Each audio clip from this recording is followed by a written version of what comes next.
خوب پیار کریں عزت والے رسول کی عزت والی بیٹی. حضور کی 4 بیٹیاں، سیدہ فاطمہ سب سے چھوٹی ہیں.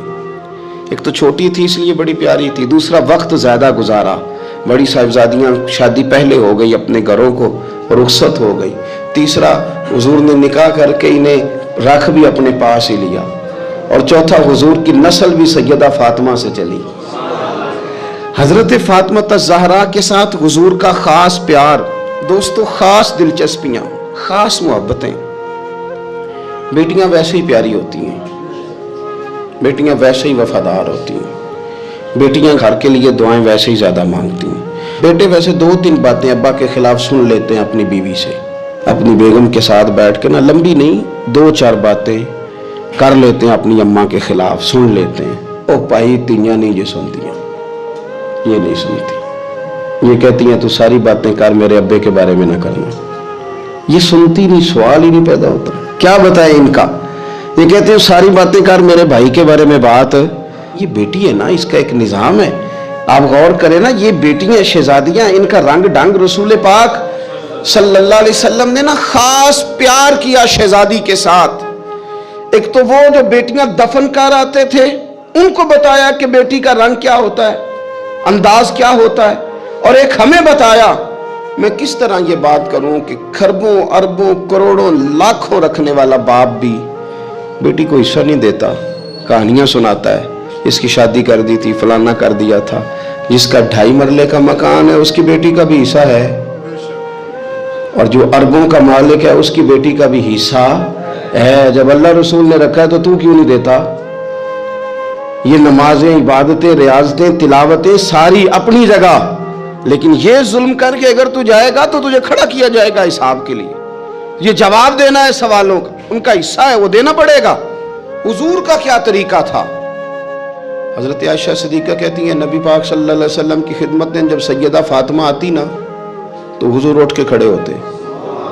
اور یار میں کس کی بات کر رہا ہوں بھلا، نبی پاک اٹھ کے کھڑے ہوتے، رسول رحمت کھڑے ہوتے.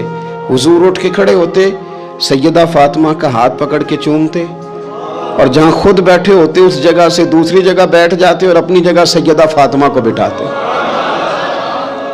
اتنی شانیں، اتنا. اور صحابہ کہتے ہیں مختلف انداز میں حضور نے ہمیں سمجھایا کہ سیدہ پاک کا مقام کیا ہے. مختلف اندازوں میں حضور نے سمجھایا، مختلف مواقع پہ ہمیں بتلایا کہ ان کے ساتھ تمہارا رشتہ عقیدت کا، احترام کا ہمیشہ رہنا چاہیے. حضرت یہ پیغام لے کے دیکھیں بات کہاں کہاں حضور سمجھاتے ہیں، کس طرح امت تک پیغام پہنچاتے ہیں کہ میری شہزادی کا یہ مقام ہے. حضرت مولا علی نے نا ارادہ کر لیا دوسری شادی کرنے کا، پیغام نکاح آیا انہیں.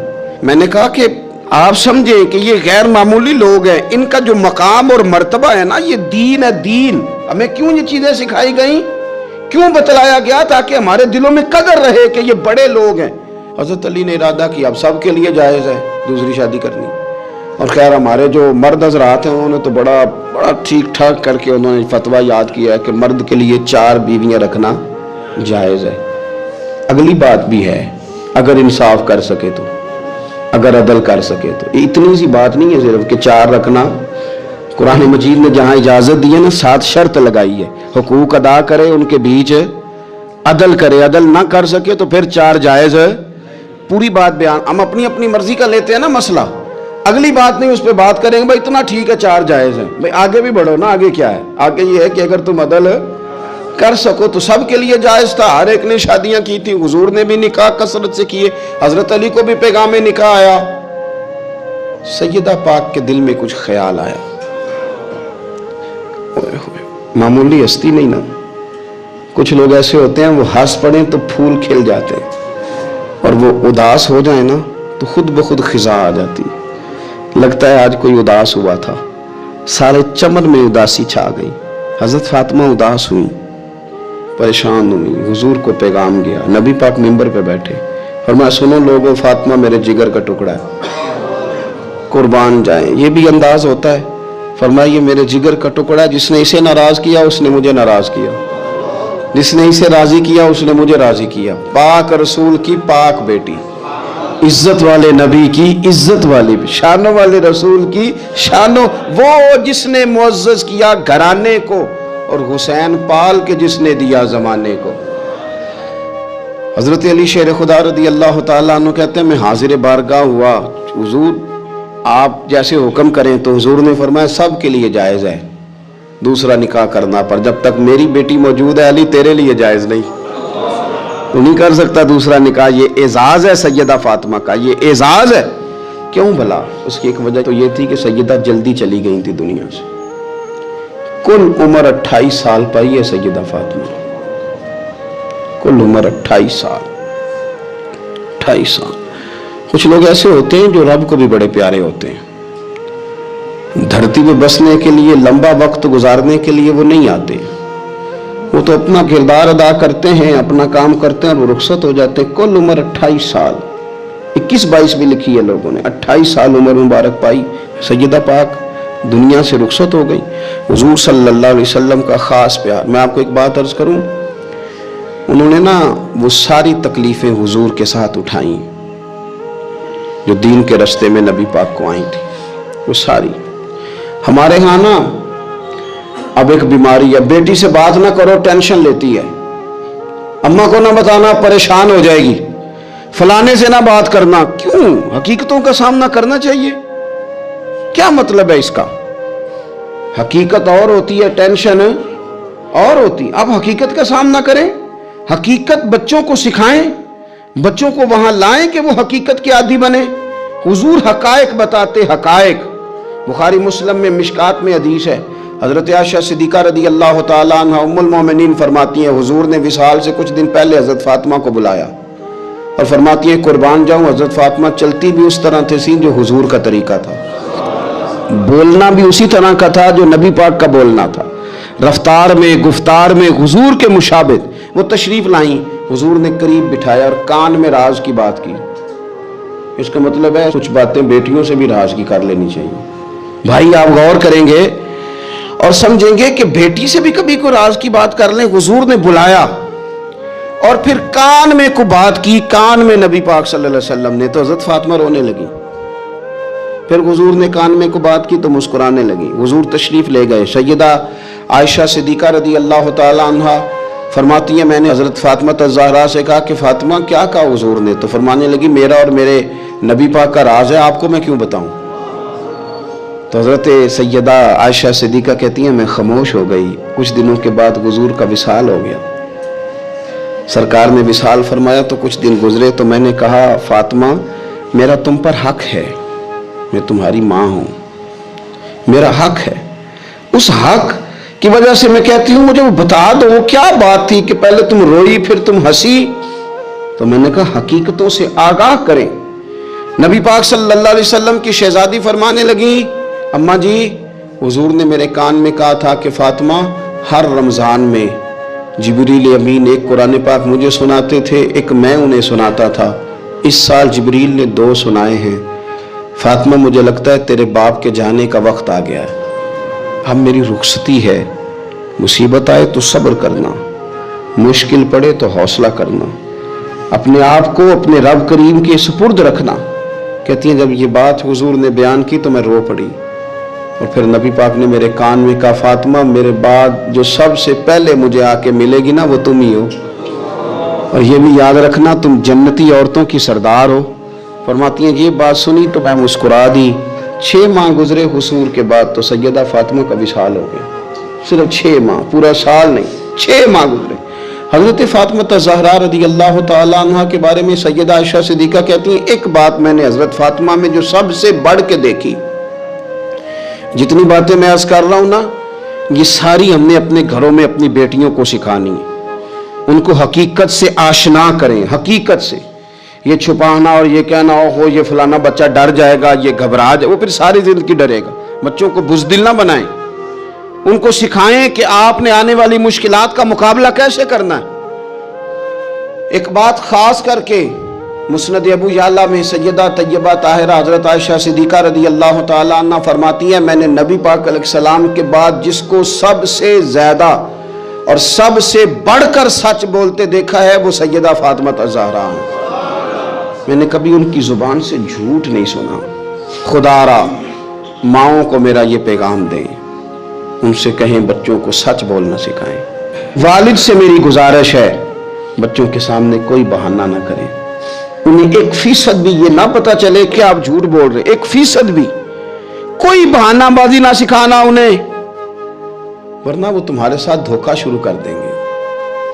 वो कॉलेज नहीं जाएंगे पर तुम्हें कहेंगे मैं गया था, वो स्कूल नहीं जाएंगे और तुम्हें कहेंगे मैं गया था, तुम्हारे साथ धोखा करेंगे। वो तुम्हारी दौलत गलत जगह इस्तेमाल करेंगे। उनके सामने कोई झूठ ना बोलना, कोई बहाना ना करना, वरना तुम्हें पता ही नहीं चलेगा माहौल कितना खराब हो गया। अदम एतमाद घरों में, खानदानों में आएगा, तबाही उतर जाएगी। खबरदार, बच्चों के सामने कभी भी उन्हें सच की आदत डाले। हजरत आयशा कहती है मैंने सैयदा फातिमा से बड़ा किसी को सच्चा, उसका नतीजा निकला ना कि इमाम हसन से बड़ा सच्चा कोई नहीं, इमाम हुसैन से बड़ा सच्चा कोई नहीं, सैयदा ज़ैनब से बड़ा सच्चा भी। फिर सच आगे मुंतकिल हुआ। एक हदीस बरसबील तज़किरा अबू दाऊद शरीफ में मौजूद है। हज़रत अब्दुल्ला इब्न आमिर रदी अल्लाह तआला अन्हु फरमाते मैं छोटा सा था, नबी पाक सल्लल्लाहु अलैहि वसल्लम हमारे घर तशरीफ लाए तो मेरी माँ ने मुझे कहा, छोटा सा था, माएँ कहती है ना बेटे ये देखो मैं चीज़ देती हूँ इधर आओ, हालांकि कई दफ़ा मुट्ठी खाली होती। तो मेरी अम्मा ने मुझे कहा बेटे इधर आओ मैं कुछ चीज़ देती हूँ। कहते हैं जब मेरी माँ ने ये कहा तो हुजूर फरमाने लगे कुछ देने लगी हो? कहने लगी हाँ या रसूलल्लाह मेरे पास खजूरें हैं। छोटे बच्चे के साथ माँ बात कर रही है। तो हुजूर फरमाने लगे अगर तुम्हारे हाथ में खजूरें हैं तो फिर तो ठीक है, और अगर ना होती तो तुम्हारे जिम्मे एक झूठ लिख दिया जाता। ये नहीं तुम कह सकते वो तो बच्चा ही था। बच्चे से किनाया तौरिया बाजों का जायज रखा है, कर देते हैं, हो जाता है, यहां तक तो ठीक है। लेकिन उसके साथ झूठ बोल देना कि मैं फलां चीज मेरे पास है देने लगा हूं, ये दुरुस्त नहीं है। भाई खुदारा सच का मिजाज अगर घरों में आए ना, सच का मिजाज, तो फिर बेटे अब्दुल कादिर जिलानी गौस पाक जैसे बना करते हैं। अगर मिजाज सच वाला आए तो वो तालिब इल्म बन के भी कभी जाएं तो कई चोरों की तौबा करा के मदरसे दाखिल हुआ करते। शर्त यह है कि सच का मिजाज अपने घर में। दूसरी बात यह कि हज़रत फातिमा ज़हरा ने ना फितरती जिंदगी जी के हमें दिखाई। वो घर के अंदर झाड़ू देती थी, आटा गूंथती थी, रोटियां पकाती थी, चक्की पीसती थी, सुनो मैं क्या कह रहा हूं, लेपा पोती करती थी, बच्चों की सारे काम अपने हाथों से करती थी, शौहर की खिदमत करती थी, और फिर सारी रात मुसल्ले पे भी बैठती थी। सारे काम सैयदा फातिमा, हजरत अस्मा बिनते अबी बकर सिद्दीक, हजरत सिद्दीक अकबर की बेटी हैं, अमीर बाप की बेटी हैं। लेकिन हजरत जुबैर बिन अवाम हुजूर की पुप्पी के बेटे के साथ निकाह हुआ तो कहती हैं उनके घर में कोई खादम नहीं था, मैं सारे काम करती थी, मैं उनके घर के काम भी करती थी, मैं कुएं से पानी भर के भी लाती थी। हजरत ये आपको बुखारी में हदीस मिलेगी, हजरत अस्मा बिनते अबी बकर सिद्दीक फरमाती हैं कि उन्होंने ऊंट रखा हुआ था और मुलाजिम कोई नहीं था, खादिम और गुलाम कोई नहीं था, तो मैं उनके ऊंट को चारा भी डालती थी, मैं सारे काम करती थी। बेटी घर के काम करने से भी कभी कमजोर होती है। घर आजकल वो लिबरल है ना, मोमबत्ती माफिया, वो पूछता है जी कहां लिखा है बीबी घर के काम करे, घर किसका है? वैसे तो वो कह रही है मैं किसी की मुदाखलत भी पसंद नहीं करती, मेरे घर में आके नंद बात ना करे।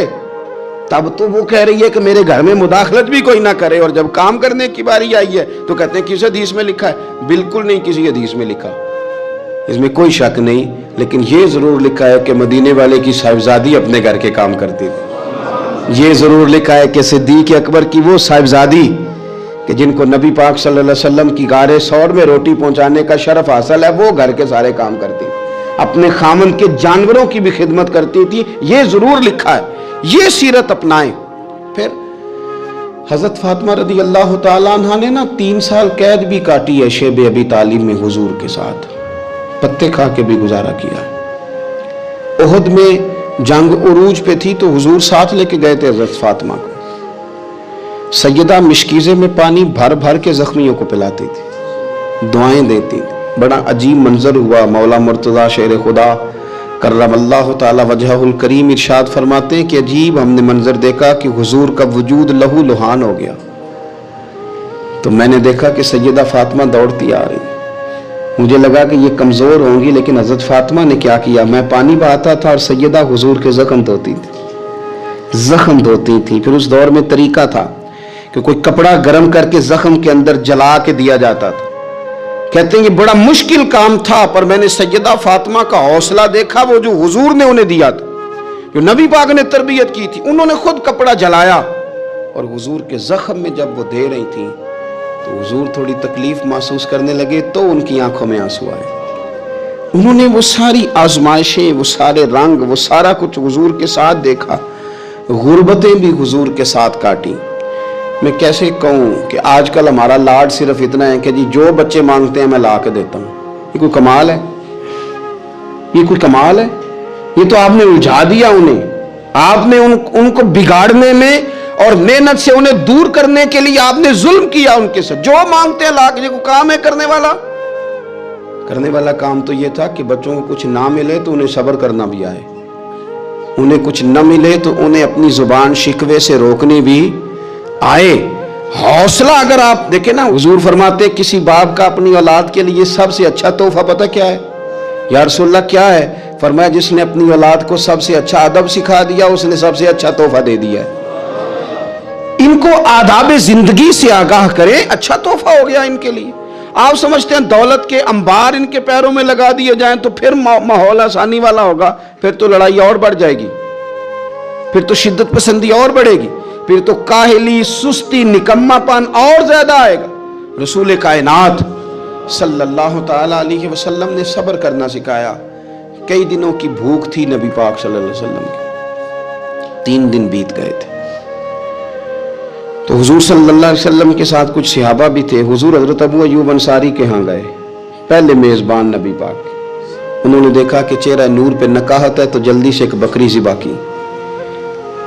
बकरी पकने लगी तो उन्होंने ना खजूर और कुछ उन्होंने उतार के अंगूर वगैरह प्लेट में रख के हुजूर की बारगाह में पेश किए। या रसूलल्लाह शौक फरमाइए जब तक खाना पकता है। हुजूर ना हल्के हल्के एक लुकमा उठा लेते, कभी कभी एक लुकमा उठा लेते। हुजूर खाने लगे, उतनी देर में खाना पक के आ गया। बड़े शौक से, रगबत से नहीं हुजूर ने खजूरें खाई, शौक के साथ नहीं नबी पाक सल्लल्लाहु अलैहि वसल्लम ने अंगूर खाए। कभी कभी ना जैसे कोई एक टुकड़ा बंदा उठा के खाता है, इस तरह नबी पाक सल्लल्लाहु अलैहि वसल्लम खा रहे हैं। खाना पक के आया तो हुजूर ने एक रोटी उठाई और 2-3 बोटियां उठाई और रखी, फिर उनको लपेटा और आंखों में आंसू आए। एक सहाबी को थमा के कहा ये ले जाओ और फातिमा को दे आओ। मैंने ना 3 दिन से कुछ नहीं खाया और फातिमा ने 6 दिनों से कुछ नहीं खाया। 6 दिन हो गए, उन्हें अपने घर में सब्र से वक्त गुजारा है, कुछ नहीं खाया, ले जाओ खाना। हुजूर सल्लल्लाहु अलैहि वसल्लम ने ना इनको सब्र सिखाया, हौसला सिखाया, इनको ज़ौक़ सिखाया। और फिर आपने सोसाइटी के अंदर कोई काम करना है, कोई इनकलाब बर्पा करना है, कुछ आगे बढ़ना है, मुआशरे को, मिल्लत को, कौम को, आपने कबीले को कुछ देना है, तो उसके लिए अगर आपके घर वाले आपका साथ देना तो फिर काम करना आसान हो जाता है। लेकिन अगर मुश्किलात घर से पड़नी शुरू हो जाएं, घर वाले हौसला शिकनी करने लगे, घर वाले अगर कमजोरी दिखाने लगे, तो फिर बहुत सारे काम जो बंदा करने की सलाहियत रखता है वो भी नहीं कर पाता। अगर घर से हौसला मिले, घर वाले मिशन के साथ हो जाए, तो फिर तो यूं समझ लें कि इंसान मजबूत हो गया, वो इतना ताकतवर हो गया कि बहुत सारे तूफानों का खुद ब खुद मुकाबला कर लेगा। हुजूर सल्लल्लाहु ताला अलैहि वसल्लम चूंकि बड़ा काम करते थे, बड़ी ड्यूटी फरमाते थे, तो तरीका मुबारका ये था कि सफ़र के लिए तशरीफ़ ले जाते या जिहाद के लिए जाते तो सबसे आखिर में हज़रत फातिमा के घर जाते, उनसे मुलाकात करके सफ़र पे तशरीफ़ ले जाते, और जब वापस तशरीफ़ लाते तो सबसे पहले सैयदा फातिमा के घर, सबसे पहले यहाँ आते, मुलाकात करते, फिर तशरीफ़ ले जाते। एक दफ़ा हुजूर कई दिनों के बाद तशरीफ़ लाए, सफ़र के आसार भी थे, और फिर हुजूर का लिबास मुबारक भी बहुत दिनों से हुजूर ने नया जोड़ा नहीं खरीदा था, पहना नहीं था, शर्फ नहीं बख्शा था, तो कपड़े मुबारक भी नबी पाक सल्लल्लाहु अलैहि वसल्लम के बज़ाहिर बहुत पुराने लग रहे थे। तो हज़रत फातिमा के यहाँ हुजूर तशरीफ़ ले गए, तो सैयदा पाक ने ना हुजूर के कपड़ों को झाड़ा और झाड़ करके अर्ज़ की, या रसूलल्लाह आप बड़ी मुशक्क़त फरमाते हैं, हुजूर आप बड़ी मुशक्क़त